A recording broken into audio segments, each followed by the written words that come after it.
বৃহস্পতিবার মন্ত্রিসভা গঠন, কাল শপথ নিচ্ছেন নবনির্বাচিত সংসদ সদস্যরা। নির্বাচন বানচালের ষড়যন্ত্রের জবাব দিয়েছে জনগণ, বললেন প্রধানমন্ত্রী। দ্বন্দ্ব ভুলে নেতাকর্মীদের একসঙ্গে কাজ করার আহ্বান। প্রধানমন্ত্রীকে ওআইসির 19 দেশের অভিনন্দন। যুক্তরাজ্যের বিবৃতিকে পাত্তাই দিচ্ছে না ঢাকা। ঢাকা 4 আসনের ফল হাইকোর্ট স্থগিত। নির্বাচনে অনিয়মকে প্রশ্রয় দেওয়া হয়নি বলছে কমিশন। এআর রহমানের বিরুদ্ধে সুর বিকৃতির অভিযোগ আদালতের। কারারই লৌহ কপাট গানের রিমেক অপসারণের নির্দেশ।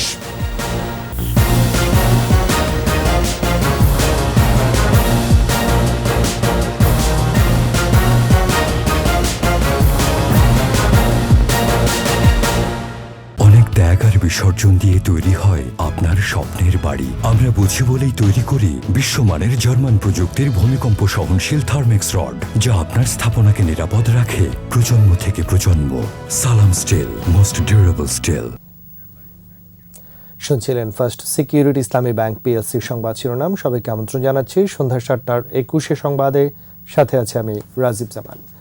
আর দর্শক, 21 টেলিভিশনের সংবাদ একই সাথে সরাসরি দেখতে পাবেন আমাদের ফেসবুক পেজ www.facebook.com/2124 অনলাইনে। দ্বাদশ জাতীয় সংসদ নির্বাচনে জয়ীরা কাল শপথ গ্রহণ করবেন। আর 11 জানুয়ারি বৃহস্পতিবার সন্ধ্যা 7টায় বঙ্গভবনে শপথ গ্রহণ করবেন নতুন সরকারের মন্ত্রিসভার সদস্যরা। গণমাধ্যমকে তথ্য জানিয়েছেন মন্ত্রিপরিষদ সচিব মাহবুব হোসেন। অন্যদিকে আইনমন্ত্রী আনিসুল হক বলেছেন, নির্বাচনে স্বতন্ত্র প্রার্থী হিসেবে জয়ীদের অবস্থান পরিষ্কার হওয়ার পর জানা যাবে কারা হচ্ছে সংসদের বিরোধী দল। রিপোর্টে বাকিটা জানাচ্ছেন মোহাম্মদ নুরুন নবী। জাতীয় সংসদ নির্বাচনে ক্ষমতাসীন আওয়ামী লীগ 222টি আসন, স্বতন্ত্র 62টি এবং জাতীয় পার্টি 11টি আসন পেয়েছে। তাই আওয়ামী লীগই সরকারি দল, এটা নিশ্চিত। তবে ঠিক কারা বসছে বিরোধী দলের আসনে তা এখনও অস্পষ্ট। স্বতন্ত্র হিসেবে নির্বাচিতরা নিজ দলে ফিরবেন নাকি থাকবেন স্বতন্ত্র হিসেবেই, আবার মোর্চা গঠনেও সুযোগ রয়েছে তাদের। স্পিকার দ্বিতীয় বৃহৎ আসন জয়ীদের বিরোধী দল করার সিদ্ধান্ত দেবেন। আইনমন্ত্রী জানালেন, বুধবার শপথ গ্রহণের পর নির্বাচিত 62 জন স্বতন্ত্র প্রার্থীর অবস্থানের অনেক কিছুই স্পষ্ট হবে। তারা স্বতন্ত্র হিসাবে নির্বাচিত হয়েছেন, তাদের মার্কাও ছিল ডিফারেন্ট। তারা আওয়ামী লীগের, এটা মুখের কথা হতে পারে কিন্তু আইনের কথা, বাস্তবতার কথা সেটা নয়। স্বতন্ত্র হিসাবেই থাকবেন। তাহলে দেখা যাবে যে কতজন স্বতন্ত্র হিসাবে থাকলেন। যদি দেখা যায় যে তারা একটা মোর্চা করবেন, অবশ্যই সেখানে বিরোধী দল কে হবে সেটা তখন পরিষ্কার হতো। আইনমন্ত্রী এটাও বলেছেন, 11টি আসন পাওয়া জাতীয় পার্টি পৃথক মোর্চা গঠন করলে সে সংখ্যার উপরও ভিন্ন হিসেব নিকেশ হতে পারে। এই পিকচারটা যখন পরিষ্কার হবে তখনই বোঝা যাবে যে কে বিরোধী দল হবে। মন্ত্রিসভায় কাদের জায়গা হচ্ছে তার সঠিক তথ্য দিতে না পারলেও পুরোদমে প্রস্তুতির কথা জানালেন মন্ত্রিপরিষদ সচিব। 11 জানুয়ারি সন্ধ্যায় বঙ্গভবনে শপথ গ্রহণ অনুষ্ঠানে উপস্থিত থাকবেন 1300 থেকে 1400 অতিথি। আগামী 11 জানুয়ারি বৃহস্পতিবার বিকালে শপথ গ্রহণ অনুষ্ঠান আয়োজনের প্রস্তুতি আমরা নিচ্ছি। আমাদের প্রায় 1300 বা 1313 থেকে 1400 ইনভাইটি থাকে। একটা তালিকা আমাদের করা থাকে বিভিন্ন ক্যাটাগরি। সেখানে এটা যখনই আমি নির্দেশনা পাবো তখন থেকে, আমি এখনো সেই নির্দেশনা অপেক্ষায় আছি। নতুন মন্ত্রিসভায় ঠাঁই পাওয়াদের আনতে গাড়ি প্রস্তুত রাখা সহ বঙ্গভবনে শপথ গ্রহণের অনুষ্ঠানের জোর প্রস্তুতি নিচ্ছে মন্ত্রিপরিষদ বিভাগ। মোহাম্মদ নুরুন নবী, 21 টেলিভিশন, ঢাকা। দলীয় সরকারের অধীনে সুষ্ঠু ও অবাধ হতে পারে তা প্রমাণ করেছে আওয়ামী লীগ, বললেন প্রধানমন্ত্রী শেখ হাসিনা। দ্বাদশ জাতীয় নির্বাচনকে প্রতিযোগিতাপূর্ণ ও অংশগ্রহণমূলক হিসেবে আখ্যায়িত করেছেন তিনি। জনগণের উপর আস্থা ছিল উল্লেখ করে বঙ্গবন্ধু কন্যা বলেন, বিরোধীদের নির্বাচন বানচালের ষড়যন্ত্রের জবাব 7 জানুয়ারির জনগণই দিয়েছে। আরও জানাচ্ছেন আকবর হোসেন সুমন। দ্বাদশ জাতীয় সংসদ নির্বাচনে আওয়ামী লীগের নিরঙ্কুশ সংখ্যাগরিষ্ঠতা অর্জনের পর দলটির সভাপতি বঙ্গবন্ধু কন্যা শেখ হাসিনাকে শুভেচ্ছা জানাতে গণভবনে সর্বস্তরের মানুষের ঢল। আওয়ামী লীগ সভাপতি প্রধানমন্ত্রী শেখ হাসিনা এই বিজয়ের কৃতিত্ব দেন দেশের সাধারণ মানুষকে। বঙ্গবন্ধু কন্যা শেখ রেহানাও বড় বোনের উচ্ছ্বাসে সামিল হয়ে স্লোগান তোলেন, জয় বঙ্গবন্ধু, জয় বঙ্গবন্ধু, জয় শেখ হাসিনা, নির্বাচন নিয়ে যারা খেলতে চেয়েছে তারা ব্যর্থ বলে মন্তব্য করেন আওয়ামী লীগ সভাপতি। তাদের লক্ষ্য নির্বাচন হতে দেবে না। তাদের কিছু মুরব্বী আছে, তারাও তাদেরকে সেই পরামর্শ দেয় এমন অবস্থা সৃষ্টি করে যে নির্বাচন না হয়, কিন্তু বাংলাদেশের মানুষকে এরা চেনে নাই। তা আজকে আমাদের এটাই সব থেকে বেশি আনন্দের এবং গর্বের যে আওয়ামী লীগ সরকার আছে বলেই একটা সরকারের অধীনে অবাধ, সুষ্ঠু, নিরপেক্ষ, অংশগ্রহণমূলক নির্বাচন যে হতে পারে আমরা তা প্রমাণ করেছি। দ্বাদশ জাতীয় সংসদ নির্বাচন সুশৃঙ্খল, অবাধ, নিরপেক্ষ ও জনগণের স্বতঃস্ফূর্ত অংশগ্রহণেই অনুষ্ঠিত হয়েছে বলে জানান প্রধানমন্ত্রী। সেই ৭৫ পর থেকে যত নির্বাচন আমরা দেখেছি তার মধ্যে সব থেকে সুশৃঙ্খল এবং অবাধ, নিরপেক্ষ, সুষ্ঠু, জনগণের স্বতঃস্ফূর্ত অংশগ্রহণের মধ্য দিয়ে এই ৭ই জানুয়ারির নির্বাচন অনুষ্ঠিত হয়েছে। এত দলের মধ্যে ২-৪টা দল অংশগ্রহণ না করলে কিছু আসে যায় না, কিন্তু জনগণ অংশগ্রহণ করেছে কিনা সেটাই সব থেকে বড়। এই নির্বাচনে জনগণই অংশগ্রহণ করেছে।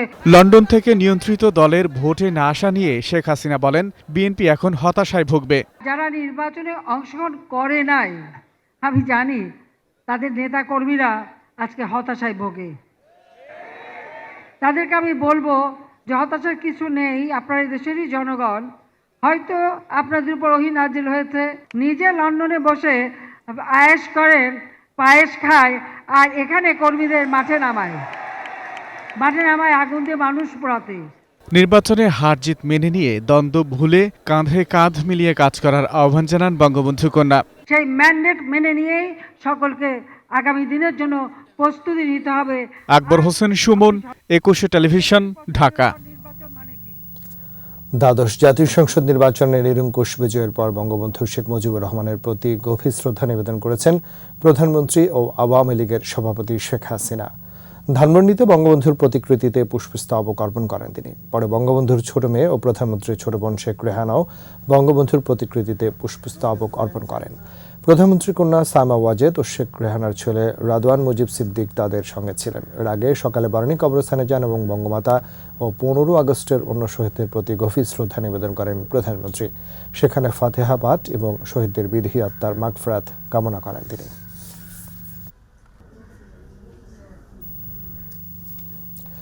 দ্বাদশ জাতীয় সংসদ নির্বাচনে নিরঙ্কুশ বিজয়ী হওয়ায় আওয়ামী লীগ সভাপতি ও প্রধানমন্ত্রী শেখ হাসিনাকে ওআইসি এবং স্ব দেশের পক্ষে অভিনন্দন জানান ওআইসিভুক্ত রাষ্ট্রদূতরা।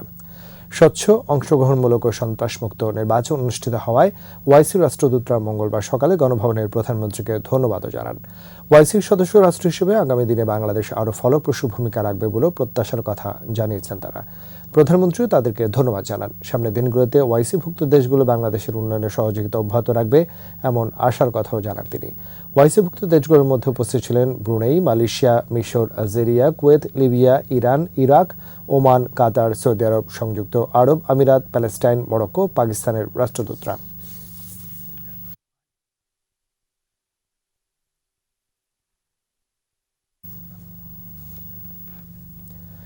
নতুন সরকার ক্ষমতায় আসার পর ইশতেহার বাস্তবায়নই মূল লক্ষ্য হবে বলে জানিয়েছেন আওয়ামী লীগের সাধারণ সম্পাদক ওবায়দুল কাদের। মঙ্গলবার তেজগাঁওয়ে ঢাকা জেলা আওয়ামী লীগের কার্যালয়ে এক যৌথ সভা শেষে তিনি বলেন, উন্নয়ন অগ্রযাত্রা অব্যাহত রাখতে দলমত নির্বিশেষে সবাইকে পাশে রাখতে চায় ক্ষমতাসীনরা। বিস্তারিত জানাচ্ছেন পার্থ সারথী। 10 জানুয়ারি বঙ্গবন্ধুর স্বদেশ প্রত্যাবর্তন দিবস উপলক্ষে ঢাকা জেলা আওয়ামী লীগ কার্যালয়ে যৌথ সভা শেষে সংবাদ সম্মেলনে গণমাধ্যমের মুখোমুখি দলের সাধারণ সম্পাদক ওবায়দুল কাদের। বিএনপিকে উদ্দেশ্য করে ওবায়দুল কাদের বলেন, ভোট দেওয়ার মাধ্যমে জনগণ বিএনপিকে প্রত্যাখ্যান করেছে। বিপুল বিজয় উপলক্ষে বিজয় সমাবেশ অনুষ্ঠিত। এই মুহূর্তে আমরা বিএনপি জামাতের এইসব আন্দোলন তাদের দলকে বাঁচানোর, কর্মীদের চাঙ্গা রাখা অপকৌশল। দলমত নির্বিশেষে কারো সাথেই সংঘাতে না জড়াতে নেতাকর্মীদের নির্দেশ দেন আওয়ামী লীগ সাধারণ সম্পাদক। আমরা দলমত নির্বিশেষে দেশের অব্যাহত উন্নয়ন যাত্রা আরও এগিয়ে নিয়ে যাব। কোনো অপশক্তি যেন দেশের ও আওয়ামী লীগের ক্ষতি করতে না পারে সেজন্য দলীয় নেতাকর্মীদের সতর্ক থাকার আহ্বান জানান তিনি। জানমাল রক্ষা প্রয়োজনে আমরা আরো কঠোর। পার্থসারথী, ২১ টেলিভিশন, ঢাকা। যুক্তরাষ্ট্র ও যুক্তরাজ্য ইউরোপীয় ইউনিয়নের বিবৃতি নিয়ে মোটেই চিন্তিত নয় বাংলাদেশ। সবাই ভালো নির্বাচন বলছে, তবে কারো সমালোচনায় কোনো চাপ নেই। কূটনীতিকদের সঙ্গে চা চক্রে পর এমন মন্তব্য করলেন পররাষ্ট্রমন্ত্রী ডক্টর একে আব্দুল মোমেন। ক্ষুধা দারিদ্র্যমুক্ত উন্নত বাংলাদেশ করতে আন্তর্জাতিক সম্প্রদায়ের বন্ধুত্ব ও সহায়তা চাইলেন তিনি। রিপোর্টে বাকিটা জানাচ্ছেন মোহাম্মদ নুরুন নবী। নির্বাচন পরবর্তী অবস্থা পরিষ্কার করতে ঢাকায় নিযুক্ত বিভিন্ন দেশ ও সংস্থার মিশন প্রধান ও বিশিষ্ট নাগরিকদের নিয়ে চা চক্রের আয়োজন করল পররাষ্ট্র মন্ত্রণালয়। স্পষ্ট করলেন, একটি অবাধ, সুষ্ঠু ও অংশগ্রহণমূলক নির্বাচন অনুষ্ঠিত হয়েছে বাংলাদেশে। নির্বাচনে জনগণও স্বতঃস্ফূর্তভাবে ভোটাধিকার প্রয়োগও করেছে। Get into the swing of things, but I don't want to comment today. We're here to listen to the Foreign Minister, and that's the reason for the meeting. It's up to, we're still waiting for, there's a process for the formation of new government. So after that, we'll approach and to discuss how, in which way we can expand and enhance our cooperation. Looking forward to it, and in this sense I wish all Bangladeshis on their way to development a happy new year and all the best, and we are at your side.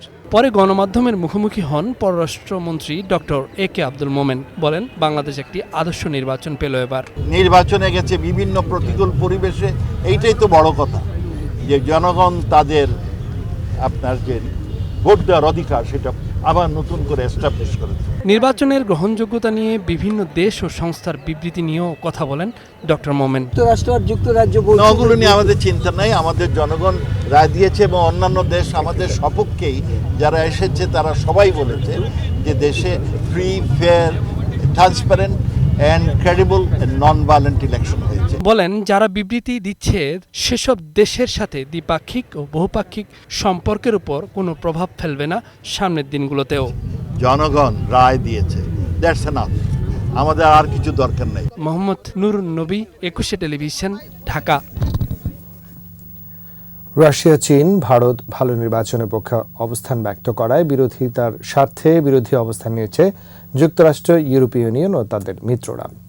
সংবাদ সম্মেলনে এমন মন্তব্য করেন তথ্য সম্প্রচার মন্ত্রী doctor Hasan Mahmud. বলেন, বাংলাদেশ যুক্তরাষ্ট্রের সাথে সদ্ভাব বজায় রেখে কাজ করে যেতে চায়।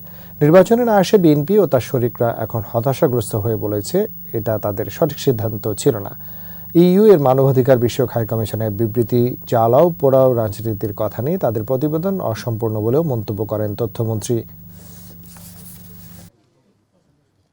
দলের প্রোগ্রামটা আগে থেকে জানা ছিল না। এই প্রোগ্রামটা তারা যখন এই নির্বাচনকে এত সুন্দর নির্বাচন বলছে, তখন যুক্তরাষ্ট্র এই নির্বাচনকে প্রত্যাখ্যান করেনি। যুক্তরাষ্ট্রের সাথে আমরা নিজেরাও কাজ করতে চাই। আমরা যুক্তরাষ্ট্রের সাথে সম্পর্ক আমাদের চমৎকার, বহুমাত্রিক সম্পর্ক আমাদের আছে, এবং তাদের সাথে নিরাপত্তা সহ নানা বিষয়ে আমরা একযোগে কাজ করছি। বিশ্ব অঙ্গনেও একসাথে আমরা কাজ করছি। জাতীয় সংসদ নির্বাচনে ঢাকা ৪ আসনের ফল স্থগিত করেছেন হাইকোর্ট।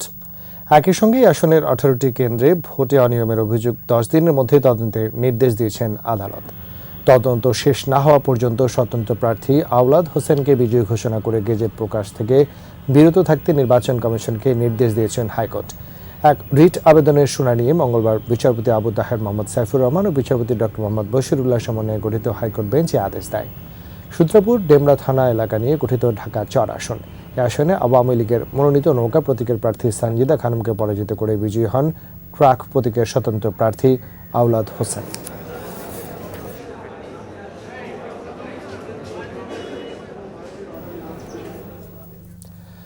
দ্বাদশ সংসদ নির্বাচনে 298 সংসদীয় আসনের ফলাফলের গেজেট প্রকাশ করা হয়েছে। নির্বাচন কমিশনের অনুমোদনের পর মঙ্গলবার বিকেলে গেজেটটি প্রকাশিত হয়। দ্বাদশ সংসদ নির্বাচনে কোনো অনিয়মকে প্রশ্রয় দেওয়া হয়নি বলে মন্তব্য করেছেন নির্বাচন কমিশনার মোহাম্মদ আলমগীর। শিউলি শবনমের প্রতিবেদন। ৭ জানুয়ারি ৩০০ সংসদীয় আসনে নির্বাচন হওয়ার কথা থাকলেও নওগাঁ ২ আসনে এক প্রার্থীর মৃত্যুর কারণে সে আসনের ভোট বাতিল করে নির্বাচন কমিশন। এছাড়া ভোটের দিন ময়মনসিংহ ৩ আসনের একটি কেন্দ্রে অনিয়মের কারণে ভোটের ফল স্থগিত করা হয়েছে। ফলে ওই 2 আসন বাদ দিয়ে সোমবার 298 আসনের চূড়ান্ত ফলাফল ঘোষণা করে কমিশন, যেখানে 222 আসনে নিরঙ্কুশ সংখ্যাগরিষ্ঠতা নিয়ে টানা চতুর্থবারের মতো সরকার গঠন করতে যাচ্ছে আওয়ামী লীগ। মঙ্গলবার প্রকাশিত হল 298 আসনের গ্যাজেট। এদিকে সদ্য শেষ হওয়া নির্বাচন অবাধ ও সুষ্ঠু হয়নি যুক্তরাষ্ট্রের এমন মন্তব্যের উত্তরে নির্বাচন কমিশনার মোহাম্মদ আলমগীর জানান, কে কি বলল সেটা দেখার বিষয় নয়, যথানিয়মে নির্বাচন অনুষ্ঠিত হয়েছে। আমরা আমাদের নিয়ম মতন যা যা করা দরকার সেটাই করেছি। যেটা অনিয়ম ছিল সেটা আমরা গ্রহণ করিনি, যেটা নিয়ম ছিল সেটা গ্রহণ করেছি।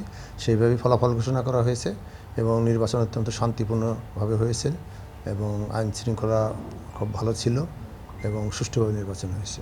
নিয়ম অনুযায়ী গ্যাজেট প্রকাশ হওয়ার 3 দিনের মধ্যে সংসদ সদস্য হিসেবে শপথ নিতে হয় নতুন সংসদ সদস্যদের। শিউলি শবনম, 21 টেলিভিশন, ঢাকা। বলিউডের পিপ্পা সিনেমায় AR রহমানের রিমেক করা কবি নজরুল ইসলামের বিখ্যাত কারার ওই লৌহ কপাট গান সামাজিক মাধ্যম থেকে অপসারণ করে নির্দেশ দিয়েছেন হাইকোর্ট। বিচারপতি JBM হাসান ও বিচারপতি রাজিক আল জালিলের বেঞ্চ এ আদেশ দেয়।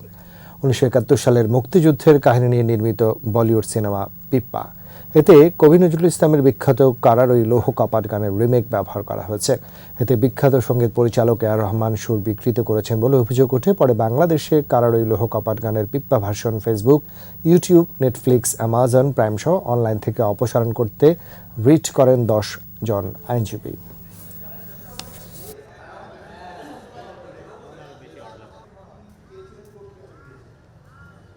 সকল অনলাইন প্ল্যাটফর্ম অর্থাৎ ফেসবুক, ইউটিউব, প্রাইম, অ্যামাজন প্রত্যেক ইলেকট্রনিক মিডিয়া থেকে প্ল্যাটফর্ম থেকে আগামী 6 মাসের জন্য এই যে AR রহমানের বিকৃত সুরে কারার ওই লৌহ কপাট এই গানটি যে ভার্সন রয়েছে সেই ভার্সনটিকে রিমুভ করতে বলা হয়েছে। নিচ্ছি সংবাদ বিরতি। যখন ফিরছি তখন অন্যান্য খবরের সঙ্গে আরও থাকবে। নাশকতার 9 মামলায় মির্জা ফখরুলের জামিন শুনানি কাল। শিশু আইনের মৃত্যুর ঘটনায় তদন্ত চেয়ে রিট, কোটি টাকা ক্ষতিপূরণ দাবি। শোনাবো সন্ধ্যা 7টার 21 সংবাদে। নাশকতার 9 মামলায় বিএনপি মহাসচিব মির্জা ফখরুল ইসলাম আলমগীরের জামিন শুনানি কাল। দুপুরে মির্জা ফখরুলের উপস্থিতিতেই ঢাকার অতিরিক্ত চিফ মেট্রোপলিটন ম্যাজিস্ট্রেট মোহাম্মদ সুলতান সোহাগউদ্দিনের আদালত এই আদেশ দেয়। এর আগে সকাল 11:40 ঢাকার কেরানীগঞ্জ কারাগার থেকে মির্জা ফখরুলকে আদালতে হাজির করা হয়। আসামিপক্ষের আইনজীবী সৈয়দ জয়নুল আবেদিন সহ মেজবা বলেন, রাজনৈতিক উদ্দেশ্যে বিএনপি মহাসচিবকে গ্রেফতার করা হয়েছে। রাষ্ট্রপক্ষের আইনজীবী তাপস কুমার পাল বলেন, কোনো রাজনৈতিক উদ্দেশ্য নয়, সুনির্দিষ্ট অভিযোগের ভিত্তিতেই মির্জা ফখরুলকে গ্রেফতার করা হয়েছে।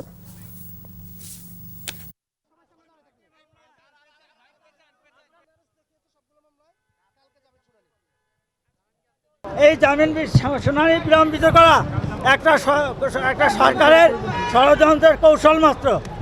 কোনো উদ্দেশ্য প্রণোদিত হয়ে মির্জা ফখরুল ইসলাম সাহেবকে গ্রেপ্তার করা হয়নি। ওনার এখানে অপরাধমূলক কর্মকাণ্ড হয়েছে, এই অপরাধমূলক কর্মকাণ্ডে ওনার উস্কানিদাতা ছিলেন উনি এবং সেজন্যই ওনাকে গ্রেপ্তার করা হয়েছে।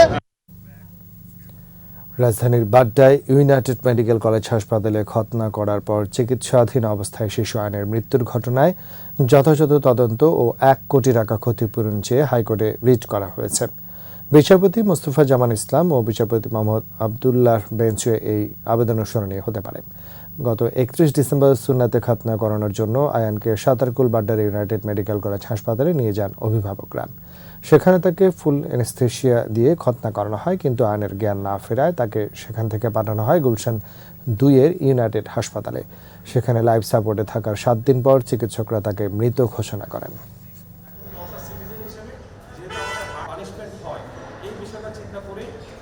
শিশু আয়নের পরিবারকে কেন 1 কোটি টাকা ক্ষতিপূরণ দেওয়া হবে না এবং সুষ্ঠু তদন্ত করে এই হসপিটালের বিরুদ্ধে কেন ব্যবস্থা নেওয়া হবে না এবং যারা চিকিৎসারত ডাক্তার ছিলেন তাদের বিরুদ্ধে কেন বিএমডিসি তাদের ডাক্তারির যে সনদ সেটি বাতিল করবে না এবং হসপিটালের লাইসেন্স কেন বাতিল করবে না, এই মর্মে আমরা একটি রিট ফাইল করেছি। সপ্তাহের ব্যবধানে দিন রাতের তাপমাত্রা বাড়লেও কমছে না শীতের দাপট। হিমেল বাতাসে বেড়েছে শীতের তীব্রতা। কনকনে ঠান্ডায় বিপাকে খেটে খাওয়া মানুষ। সর্বনিম্ন তাপমাত্রা রাজশাহীতে 11 ডিগ্রি সেলসিয়াস। প্রতিনিধিদের সহায়তা আরও জানাচ্ছেন খুরশিদ আলম মুকুল। ঢাকাসহ সারা দেশে পৌষের হাড় কাঁপানো শীতে বিপর্যস্ত জনজীবন। তাপমাত্রার পারদ নেমেছে রাজশাহীতে, সর্বনিম্ন তাপমাত্রায় কাঁপছে রাজশাহীবাসী। রংপুরে হিমেল বাতাসের সাথে রয়েছে কুয়াশার প্রকোপ, বিপাকে ছিন্নমূল ও খেটে খাওয়া মানুষ। শীত তো ভাই প্রচুর পরিমাণ লাগছে, শীতের কারণে আমরা ঠান্ডায় বেড়াইতে পারছি না। রাতের পাশাপাশি দিনের বেশিরভাগ সময় কুয়াশার চাদরে ঢাকা উত্তরে জেলা পঞ্চগড়, সেই সাথে হিমেল হাওয়ায় বেড়েছে শীতের দাপট। ঠান্ডাতে বহা যায় না, বেড়াও যায় না, কুয়াশা বাড়ে গেছে। যে কোপানি ঠান্ডা শুরু হয়েছে দুদিন থেকে, একবারে রক্তমুক্ত সহ শরীরের একবার হাড় কাঠ সহ জমাটে যাচ্ছে। বাচ্চাদের সর্দি লাগছে, আমাদের সর্দি লাগছে। উত্তরের আরেক জেলা কুড়িগ্রামেরও একই পরিস্থিতি। কুয়াশার সাথে কনকনে ঠান্ডা পড়েছে চুয়াডাঙ্গায়। শীতের তীব্রতা বেশি থাকায় কাজ পাচ্ছেন না দিনমজুররা, চরম বিপাকে সাধারণ মানুষ। জনজীবন বিচ্ছিন্ন হচ্ছে, খেটে খাওয়া মানুষগুলা কষ্ট পাচ্ছে। কুয়াশার সাথে পৌষের শীত জেঁকে বসেছে সিরাজগঞ্জেও। ছোট ছোট বাচ্চা এবং বৃদ্ধ যারা বয়স্ক তাদের জন্য আরো বেশি সমস্যা। শীতে কষ্ট, বুড়া গেছি কষ্ট, চলাফেরা কষ্ট। মৌলভীবাজারে ঘন কুয়াশা আর কনকনে ঠান্ডায় বিপর্যস্ত জনজীবন। রাতের পাশাপাশি দিনের অধিকাংশ সময়ই ঢেকে থাকছে কুয়াশায়। এই শীতের মাঝে আমরা কষ্টের বিনিময় হলেও কাজকাম করতে আসি। আমার গায়ে যেমন শীত লাগে এরকম আমার গরুর শীত লাগে, তখন কি করি? আমার শীতটা না আমি ওড়ি, আমার গরুর আমি যত্ন করি। হঠাৎ ঘন কুয়াশার কবলে মেহেরপুরবাসীও, দুর্ভোগ বাড়িয়েছে হিমেল হাওয়া। খুরশিদ আলম মুকুল, 21 টেলিভিশন। দেশে 21 লাখ হেক্টর জমি এক ফসলি আর 2 ফসলি জমি 41 লাখ হেক্টরেরও বেশি। বিশেষজ্ঞরা বলছেন, এক ফসলিকে 2 ফসলি এবং 2 ফসলিকে 3 ফসলি জমিতে রূপান্তর করা সম্ভব হলে বাংলাদেশ হয়ে উঠতে পারে অন্যতম খাদ্য রপ্তানিকারক দেশ। পাশাপাশি জৈব সারের ব্যবহার বৃদ্ধি ও রাসায়নিক সারের উৎপাদন বাড়ানো গেলে সাশ্রয় হবে $15 বিলিয়ন। তৌহিদুর রহমানের রিপোর্ট। কৃষিপণ্য আমদানিতে 2022-23 অর্থবছরে বাংলাদেশ ব্যয় করেছে $10 বিলিয়ন বা $1000 কোটি। ফার্টিলাইজার অ্যাসোসিয়েশনের হিসেবে এই সময়ে সার আমদানিতে ব্যয় হয়েছে আরও $5 বিলিয়ন। বিশেষজ্ঞরা বলছেন, এই ব্যয় অনেকটাই কমিয়ে আনা সম্ভব। এজন্য গৃহস্থালী বর্জ্যকে রূপান্তর করতে হবে জৈব সারে, বাড়াতে হবে রাসায়নিক সারের উৎপাদন। স্থানীয় উৎস বা আমদানির মাধ্যমে গ্যাসের যোগান নিশ্চিত করা গেলে বরিশালের নতুন কারখানা এক্ষেত্রে গুরুত্বপূর্ণ অবদান রাখবে। পরিসংখ্যান ব্যুরো বলছে, দেশে বছরে প্রায় 3,80,00,000 টন চাল উৎপাদন হয়। এই চালের প্রায় 50% আসে 17 জেলা থেকে। দেশে এক ফসলি 21 লাখ এবং 2 ফসলি প্রায় 41 লাখ হেক্টর জমির বড় অংশে যদি আরেকটি ফসল ফলানো যায়, তাহলে বড় খাদ্য রপ্তানিকারক দেশ হবে বাংলাদেশ। 100 কোটি টনের মতো খাদ্য আমদানি করতে হয়, যেটা আমরা রিডিউস করতে পারি পর্যায়ক্রমে। এটাকে কমাতে কমাতে আমরা যদি একটা সহনীয় পর্যায়ে নিয়ে আসতে পারি, তাহলে আমরা একদিকে কারেন্ট অ্যাকাউন্টের যে ব্যালেন্স সেটা নেগেটিভ থেকে পজিটিভের দিকে রূপ নেবে এবং আমাদের রিজার্ভ, ফরেন এক্সচেঞ্জ রিজার্ভও আপনার বাড়বে। জলবায়ু সহিষ্ণু ও উচ্চ ফলনশীল খাদ্যশস্যের আবাদ বৃদ্ধি, কৃষিখাতে আধুনিক যন্ত্রপাতির ব্যবহার বাড়ানোর পাশাপাশি অনাবাদী সব জমি চাষের আওতায় আনারও পরামর্শ দিচ্ছেন অর্থনীতিবিদরা। আমাদের প্রোডাক্টিভিটি অনেক লো এবং এটাকে ইমপ্রুভ করতে হবে। সেটা ইমপ্রুভ করলে পার একরের যে, পার হেক্টরের যে প্রোডাক্টিভ ক্যাপাসিটি, এটা ম্যাক্সিমাইজ করা উচিত এবং এটা ম্যাক্সিমাইজ করলে কিন্তু আপনি সারপ্লাসও হবে, আপনি এক্সপোর্টও করতে পারবেন, ইম্পোর্টের সাবস্টিটিউট হিসেবে দুই দিকেই লাভজনক হবে। খাদ্য উৎপাদন বাড়লে সংরক্ষণ করার প্রয়োজনীয় অবকাঠামো গড়ে তুলতে হবে। প্রিজার্ভ করে যদি গোডাউনের মধ্যে রাখা হয়, প্রপার এনভায়রনমেন্ট ক্রিয়েট করে, এই খাদ্য একদিকে আপনি ইন্টারনাল ইউজে ব্যবহার করতে পারেন যখন শর্টেজ হয় অন্য সিজনে, আবার সিজনাল ভেরিয়েশনের কারণে, আবার বিদেশে রপ্তানির জন্য কিন্তু এটা একটা বিরাট একটা অপরচুনিটি। এক্ষেত্রে নির্মাণ করতে হবে খাদ্য গুদাম ও অঞ্চলভিত্তিক হিমাগার। তৌহিদুর রহমান, 21 টেলিভিশন, ঢাকা। নিচ্ছে সংবাদ বিরতি। যখন ফিরছি তখন অন্যান্য খবরের সঙ্গে আরও থাকবে। চট্টগ্রামের কেন্দ্র দখলের ঘটনায় ব্ল্যাক শামীম গ্রেফতার, স্বতন্ত্র প্রার্থীর ভাড়াটে সন্ত্রাসী বলছে র্যাব। গাজায় নির্বিচার হামলা বন্ধে ইসরায়েলকে যুক্তরাষ্ট্রের চাপ, তেল আবিব সফরে ব্লিংকেন। আমন্ত্রণ সন্ধ্যা 7:21 সংবাদ।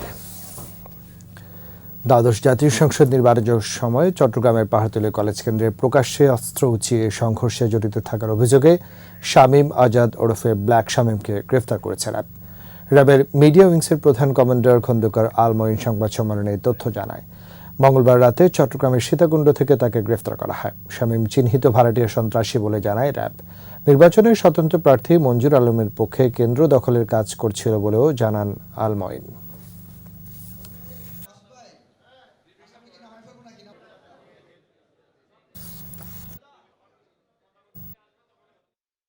রাসায়নিক বর্জ্য আর আবর্জনায় দূষিত কালো আর দুর্গন্ধময় শীতলক্ষার পানি। অস্তিত্ব সংকটে নদীর স্বাস্থ্য ঝুঁকিতে দুপারের মানুষ। হারিয়ে যাওয়ার শঙ্কায় প্রাচ্যের ডান্ডি, নারায়ণগঞ্জ। রবিউল ইসলামের ক্যামেরায় নারায়ণগঞ্জ প্রতিনিধি বিমল রায়ের রিপোর্ট, জানাচ্ছেন খুরশিদ আলম মুকুল। শীতলক্ষা নদী ঘিরেই নারায়ণগঞ্জের নগর সভ্যতা আর ব্যবসা বাণিজ্যের প্রসার। সহজ যোগাযোগ ব্যবস্থায় ব্রিটিশ আমল থেকেই বিদেশিরাও গড়ে তোলেন ব্যবসা প্রতিষ্ঠান। খ্যাতি পায় প্রাচ্যের ডান্ডি হিসেবে। দিনে দিনে বসতি হয় আরও ঘন, রং পাল্টাতে থাকে শীতলক্ষার। বছর দশক আগেও দুপারের মানুষের জীবন জীবিকার উৎস ছিল এ নদী। পানি ছিল স্বচ্ছ আর জলজ প্রাণীর বাস উপযোগী। তবে সে চিত্র আর নেই।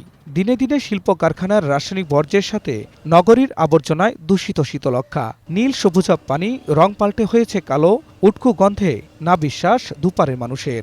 অনেকে গোসল করছে, আমরা গোসল করছি। এখন শীতলক্ষাতে পা ফলালে অ্যালার্জি হয়ে যায়, গোটা হয়ে যায়। এখানে অনেক জায়গা থেকে বিভিন্ন জায়গা থেকে ময়লা পানি আসতেছে আর কি, বুঝছেন, গার্মেন্টস থেকে বিভিন্ন জায়গা থেকে। শীতলক্ষা নদীর চারিদিকের উন্নয়ন আমরা দেখতে পাচ্ছি ঠিকই, কিন্তু পানিটা নিয়ে আমরা খুবই আতঙ্কে আছি। পানি নিষ্কাশনের যদি একটা পরিস্থিতি অন্যদিক দিয়ে বিকল্প কোনো পথ করতো তাহলে নদীটা রক্ষা পাইতো। নর্দমা ও খালবিল দিয়ে প্রতিদিন 20 কোটি লিটার বিষাক্ত বর্জ্য মিশছে শীতলক্ষায়। দুপারে গড়ে ওঠা 462টি কারখানার 115টিরই নেই বর্জ্যজল শোধন প্রক্রিয়া। এই জনবহুল জেলায় যদি আমরা এসটিপি বা সিওস ট্রিটমেন্ট প্ল্যান্ট স্থাপন করাতে না পারি, সেক্ষেত্রে কিন্তু আমরা নদী দূষণ কিন্তু পরিপূর্ণভাবে বন্ধ করতে পারবো না। নদী বাঁচাতে উচ্চ আদালতের নির্দেশনা মানছেন না কেউ। পরিবেশ অধিদপ্তরও উদাসীন। পরিবেশ অধিদপ্তর যারা রয়েছে তারা এই ডাইংয়ের পানিগুলো সরাসরি যাতে না পড়ে নদীতে, এই বিষয়গুলো দেখভাল করবে, এবং এই বিষয়গুলো তারা সেখানে দেখভাল করছে না। তবে পরিবেশ অধিদপ্তর বলছে জোরদার করা হয়েছে দূষণ বিরোধী কার্যক্রম। বর্জ্যজল শোধন প্রক্রিয়া না থাকলে বন্ধ করা হচ্ছে কারখানার গ্যাস ও পানির সংযোগ। নদী দখলকারী এবং দূষণকারী প্রতিষ্ঠানের বিরুদ্ধে আমাদের যে দূষণ বিরোধী কার্যক্রম সেটা জোরদার করেছি। দখল দূষণকারীদের বিরুদ্ধে অভিযান সহ মামলা চলমান। নদীর দুপারে ওয়াকওয়ে নির্মাণ শেষে দূষণ কমবে দাবি বিআইডব্লিউটি এর। গত বছরের তুলনায় অনেকটাই পরিষ্কার পানি। আপনি দেখেন এই টাইমে গন্ধ ছিল, এখন গন্ধ নেই। অনেক পরিষ্কার পরিচ্ছন্ন আমরা করে ফেলছি। আশা করি ওয়াকওয়ে হয়ে গেলে আমাদের দূষণের পরিমাণ আরও অনেক কমে যাবে। শীতলক্ষাকে বাঁচাতে সচেতনতার পাশাপাশি আইনের কঠোর প্রয়োগ চান নারায়ণগঞ্জবাসী। খুরশিদ আলম মুকুল, 21 টেলিভিশন। আর এরই সাথে শেষ করছি সন্ধ্যা 7:21 সংবাদ। যাওয়ার আগে ফার্স্ট সিকিউরিটি ইসলামী ব্যাংক পিএলসি সংবাদ শিরোনামগুলো জানাচ্ছি আরও একবার। বৃহস্পতিবার মন্ত্রিসভা গঠন, কাল শপথ নিচ্ছেন নবনির্বাচিত সংসদ সদস্যরা। নির্বাচন বানচালের ষড়যন্ত্রের জবাব দিয়েছে জনগণ, বললেন প্রধানমন্ত্রী। দ্বন্দ্ব ভুলে নেতাকর্মীদের একসঙ্গে কাজ করার আহ্বান। প্রধানমন্ত্রীকে ওআইসির 19 দেশের অভিনন্দন। যুক্তরাষ্ট্র যুক্তরাজ্যের বিবৃতিকে পাত্তাই দিচ্ছে না ঢাকা। ঢাকা 4 আসনের ফল হাইকোর্টে স্থগিত। নির্বাচনে অনিয়মকে প্রশ্রয় দেওয়া হয়নি বলছে কমিশন। এআর রহমানের বিরুদ্ধে সুর বিকৃতির অভিযোগে আদালতে কারার ওই লৌহ কপাট গানের রিমেক অপসারণের নির্দেশ।